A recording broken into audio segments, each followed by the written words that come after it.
মেলার মধ্যে গিয়েছি, কিছু না খেলে কি হয়? তো চলেন ভিডিওটা শুরু করা যাক। তো মেলার মধ্যে গিয়ে দেখলাম এখানে অনেকগুলো চিকেন চাপ বানিয়েছে, চিকেন চাপের অনেকগুলো স্টল ছিল। তো চিকেন চাপগুলো দেখে আমার খুব লোভ হচ্ছিল যদি একটু খেতে পারতাম। তো সেই জন্য আপনাদের ভাইয়াকে বললাম যে চলো আমরা মেলাতে আসলাম, তো ওইভাবে তো কোনো কিছু নেওয়া হয়নি, তাহলে একটা খাবারটা ট্রাই করে দেখি।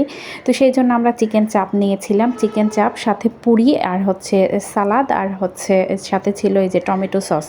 তো চিকেন চাপটা যখন উনি বানাচ্ছিল তখন ওনাকে আমি সুন্দর করে অনেক কিছু জিজ্ঞাসা করতেছিলাম, উনি বেশ সুন্দর করে উত্তরগুলো দিচ্ছিল।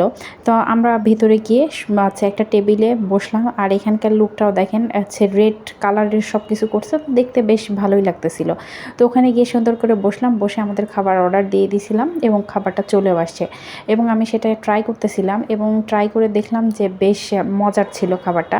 আর একটা চিকেন চাপটা ছিল বেশ হচ্ছে ঝাল ঝাল, যার কারণে খেতে খুব মজা লাগতেছিল। আর যেহেতু টাটকা বানাচ্ছিল, গরম গরম খাবার, আর গরম গরম খাবার খেতে কিন্তু বেশ ভালোই লাগে। তো আমি ট্রাই করলাম, ট্রাই করে আপনাদের ভাইকে বললাম যে তুমি একটু ট্রাই করে দেখো যে কেমন লাগতেছিল। আর আর সসের চেয়ে চাপটাই বেশি মজার, আর সাথে পুরি নিয়েছিলাম, পুরিটাও বেশ ভালো। আর পুরি আসার আগেই আমি খাবার ট্রাই করা শুরু করে দিয়েছি, কারণ সামনে খাবার রেখে বসে থাকতে পারতেছিলাম না। তো মেলার মধ্যে বেশ ভালোই লাগলো, ভালোই ঘুরলাম, ভালোই এনজয় করলাম। তো আবার যখন কোনো মেলা হবে আবার যাব। তো সেই পর্যন্ত ভালো থাকবেন, আল্লাহ হাফেজ।